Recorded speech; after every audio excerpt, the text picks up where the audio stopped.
Number 10, Action Man. Who am I? Diagnosis: amnesia. If you grew up in the mid-90s, you might remember Action Man, the cartoon that somehow managed to be both a knockoff and iconic at the same time, based on the UK toy line of the same name, which itself was basically a British G.I. Joe. The show followed the ultra-capable Action Man, a British hero leading a multinational task force known as the Action Team. I have to move fast and hard. All right, team. Let's get extreme. Their mission? Stopping the wonderfully over-the-top villain Dr. X and his army of Skullmen from taking over the world. X here.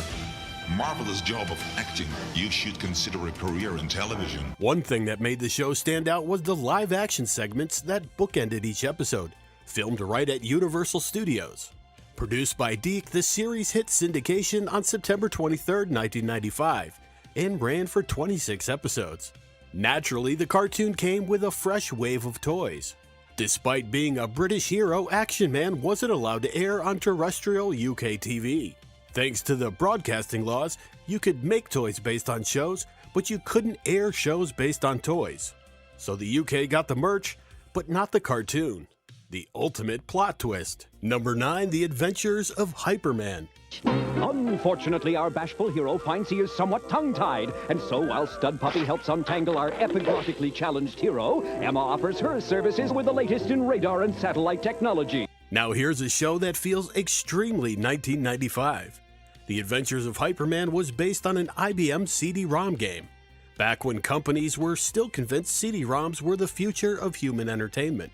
The series followed Hyperman, an intergalactic sheriff battling the wonderfully goofy villain Entrobe, and his sidekick, the delightfully chaotic Kid Chaos. Hyperman wasn't alone though. He had backup from Stud Puppy and 13-year-old science prodigy Emma C. Squared. Her name was literally a pun on Einstein's E = mc squared. Fun fact, the only voice actor who appeared in both the CD-ROM game and the animated series was the legendary Frank Welker. Because if you needed a voice in the 90s, chances are Frank Welker was the man. The rest of the cast included Tamara Mowry and Max Casella, adding a surprising amount of star power for a show hardly anyone remembers. If Stephanie says there'll be sunny skies, well, we better get cracking on that arc. Really, she's never right. Premiering on CBS on October 15th, 1995, the series ran for just 13 episodes. Unfortunately, The Adventures of Hyperman suffered from 2 fatal flaws: almost zero promotion, and a toy line so underwhelming that the highlight was a watch. Not a cool transforming watch, just a watch. With that kind of support, the show quietly slipped into obscurity, becoming one of those "wait, did I dream this?" cartoons of the mid-90s. Number 8, Darkstalkers. Monstrous, awesome contenders with bizarre fighting powers. Immortal creatures locked in battle to decide the fate of the world. It's enough to make your blood run cold. Darkstalkers should have been an easy win. It was loosely based on Capcom's stylish monster-filled fighting game, Darkstalkers: The Night Warriors, but with all the violence, attitude, and horny energy scrubbed out to make it safe for Saturday morning TV. Instead of focusing on the game's iconic over-the-top monster brawls, the cartoon centers on a modern-day descendant of Merlin. I gotta go to school. My mom gets mad if she finds strange cat women in my room. So could you just go? Helping a team of good monsters stop an alien overlord who's using evil Darkstalkers to conquer Earth. I don't want the world. I just want to be left alone. The show entered syndication on September 30th and lasted only 13 episodes, but expectations were weirdly high. Capcom's own director of licensing hyped it up, saying they were confident Darkstalkers would be a big hit with kids everywhere. Unfortunately, fans of the game reacted like someone served them cold French fries. Many consider this the worst video game cartoon in history, complaining that the plot made no sense. The animation looked a bargain basement, and the dialogue sounded like it was written during a fire drill. Now, swear to serve me. We swear. Darkstalkers had amazing characters to work with, vampires, werewolves, mummies, but instead of leaning into the cool stuff, the show became a prime example of how to take a stylish, mature game and turn it into a Saturday morning flop. Number 7, Dumb and Dumber.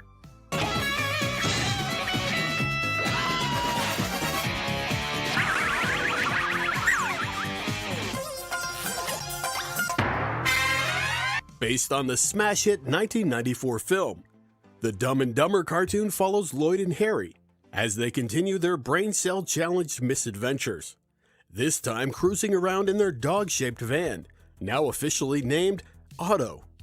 And because the duo clearly needed someone in the room with an IQ above freezing temperature, the show introduces Kitty, a purple beaver who's somehow smarter than both of them combined. Go find a 59-minute photo, Kitty, and meet us back here in a half hour. The voice cast was surprisingly stacked. Matt Frewer voiced Lloyd, Bill Fagerbacke voiced Harry, and Tom Kenny voiced Weenie the dog. That's Max Headroom, Patrick Star, and SpongeBob, all in one cartoon. But our kitty cat's up there. Can you go check? If this show had nothing else going for it, at least the voice booth must have been fun. Produced by Hanna-Barbera alongside New Line Television, this was actually the final Hanna-Barbera show to debut on ABC, and one of the last Saturday morning cartoons on the network before Disney took over the entire block. It's a strange little milestone for such a strange little series. Unfortunately, the show only lasted 13 episodes and is widely considered the weakest of the 3 Jim Carrey movies turned into cartoons in 1995. Coming in well behind Ace Ventura and The Mask. It's Goofy. Give me a big Stop goofing around. Get an outrageous full-length animated feature. We'll spend some real quality time together. I think I'm gonna be sick. Walt Disney Pictures presents Come on, this is gonna be fun. the story of a father who couldn't be closer That's the spirit, Maxie. This is embarrassing. to driving his son crazy. This is pathetic. Now, they're getting a crash course in becoming best friends. It's Bigfoot. Could you back up a bit, Mr. Foot? You're out of focus. This spring, one of Disney's favorite classic characters lands at theaters in the most hilarious It's the Leaning Tower of Cheesa. and hippest animated musical comedy ever. A little smoke, A Goofy movie. Morning, son. Dad! It's hard to be cool when your dad is goofy. You look just like I did at your age. Please don't say that, Dad. Number 6, Santo Bugito.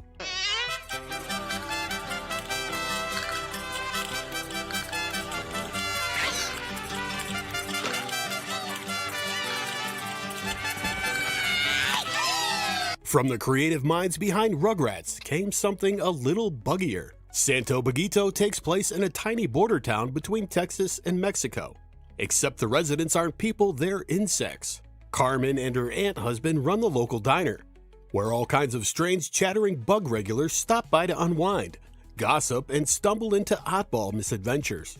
The show had that familiar Rugrats-style charm and rubbery animation, but with a Latino twist and a whole lot more exoskeletons. Most episodes are simple slice-of-life stories, if your life involves cicadas, beetles, and mosquitoes arguing over lunch specials. And honestly, the humor works. The show lives or dies on character banter, and for the most part, the cast keep things entertaining. Premiering September 16th on CBS, Santo Bugito ran for a single season of 13 episodes. However, the biggest complaint was pacing. Each story felt stretched to fill the full 23-minute runtime. This was a show built for 2 11-minute segments, not one long, slightly saggy one. Still, for a cartoon about bugs hanging out at a Tex-Mex diner, it had way more heart and laughs than anyone expected. How could I be so flea-brained? Ooh. After these messages, we'll be right back. Number 5, the Shnookums Meat Funny Cartoon Show. Look at us! kids, let's take a look in the mirror. Now this one is truly a cartoon family tree. The Shnookums Meat funny cartoon show was a spin-off of a spin-off. Shnookums Meat first appeared on Marsupilami, which itself sprang from raw tunage. By the time this show hit the air, Disney was clearly trying to break away from its squeaky clean image and hop onto the edgy 90s cartoon trend dominated by shows like Ren and Stimpy and Rocko's Modern Life. The series was split into 3 segments. The Shnookums Meat segment featured a chaotic cat and dog, Shnookums voiced by Jason Marsden, and Meat voiced by Frank Welker. Their segments are pure slapstick mayhem, full of noise, nonsense, and the kind of gross-out humor Disney usually didn't touch. Another segment was Pith Possum, Super Dynamic Possum of Tomorrow. It was a superhero parody starring a caped possum and his sidekick, the Wonder Raccoon. Think Batman if Batman were nocturnal, and occasionally hanging from a tree by his tail. Another segment was Tex Tinstar, Midnight Rider of the Plains. This was a send-up of old Wild West serials, with Cowboy Tex Tinstar and his bizarre posse, Smelly Deputy, Percy Lace Daisy, and Floyd the Insane Rattlesnake, chasing the outlaw gang known as the Wrong Riders. The tone is fast, silly, and intentionally over the top. The show ran in syndication for 1 season of 13 episodes, and while it never became a Disney classic, it did earn a cult following from kids who appreciated its off-the-wall energy. It stands out as that weird moment when Disney said, "Yeah, let's get weird too." Number 4, Tenko and the Guardians of the Magic.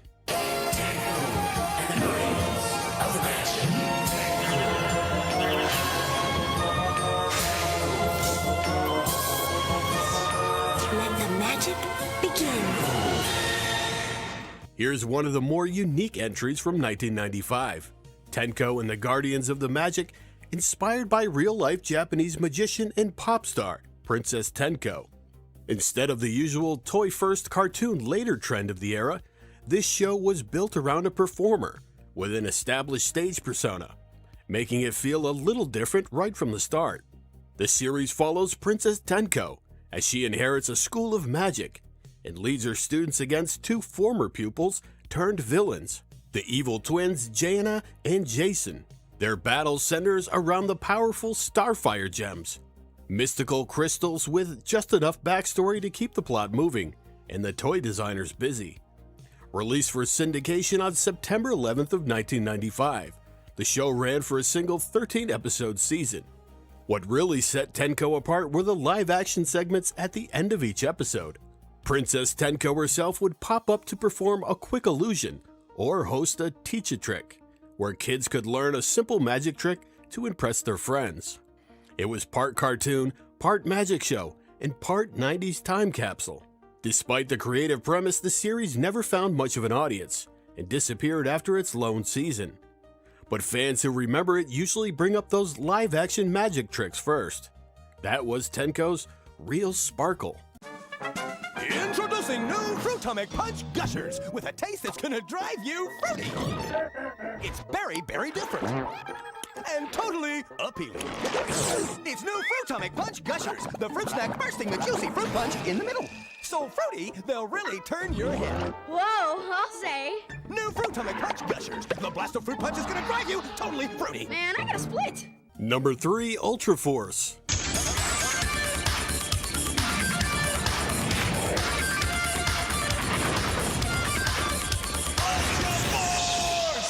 Ultras. Once ordinary people, now superpowered forces of chaos, spreading terror across the globe, with threats like the vampiric Rune, the flaming-headed Lord Pumpkin, and the sludge-spewing, sludge. The world needed a team that could actually hit back. Enter Ultra Force. Led by Hardcase, the first Ultra to go public. The team included heavy hitters like super strong teen hero Prime, Amazonian warrior queen Topaz, armored military experiment Prototype, undead detective Ghoul, and the mysterious strategist Contrary. If the X-Men, Avengers, and Image Comics characters all collided at once, you'd get something that looked a lot like Ultra Force. Produced by Deke Entertainment and Bobot Entertainment, The show was based on Malibu Comics' Ultra Force series, part of the short-lived but ambitious Ultraverse line. It premiered in the syndicated Amazing Adventures 2 block on USA Network in September of 1995, complete with a Galoob action toy line ready to go. Ultra cool! Despite the big roster, big villains, and big 90s attitude, Ultra Force only lasted for one season of 13 episodes. Still, fans who caught it during its original run tend to remember it fondly, most for its wild characters, comic book energy, and the fact that it was unapologetically, unmistakably 1995. Just a Zook pod? I saw what it did to you. Yeah, well, it makes you feel good. So it like buffs you out, okay? Number 2, Earthworm Jim. Earthworm Jim. We think he's mighty fine. Earthworm Jim. A hero for all time. Earthworm Jim. Hooray for Jim. Groovy! Based on the hit video game series, Earthworm Jim brought the franchise's bizarre humor, surreal characters, and total disregard for logic straight to Saturday mornings. Most episodes follow Jim trying to protect this super-powered spacesuit from the show's parade of weird villains. Psy-Crow, Queen Slug for a Butt, Evil the Cat, basically a who's who of 90s cartoon chaos. But in true Earthworm Jim fashion, not every adventure is galaxy-shattering. Sometimes Jim deals with everyday worm problems, like errands, bad dates, or existential crises. The show constantly breaks the fourth wall too, with characters talking directly to the audience and even arguing with the narrator.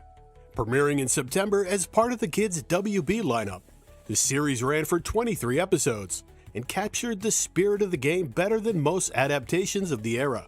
And of course, it spawned a toy line from Playmates, complete with multiple Jim variants: Peter Puppy, Princess What's-Her-Name, and the iconic Pocket Rocket. There was even a rare mail-in reprint of Jim in a green suit, because the 90s demanded at least one chase variant. Number 1, Street Fighter. And together they will triumph against the forces of evil.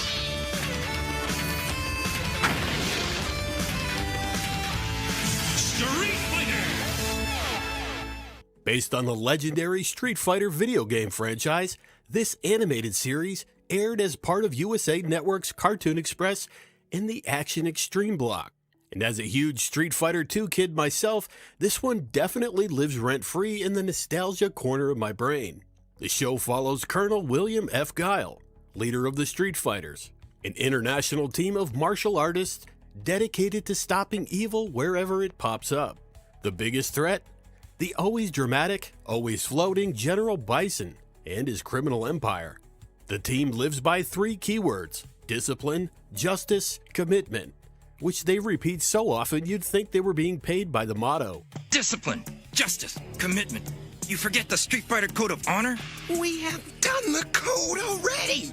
Even though it lasted 2 seasons, Street Fighter didn't exactly win critics over. The animation has been described as sub-Captain Planet.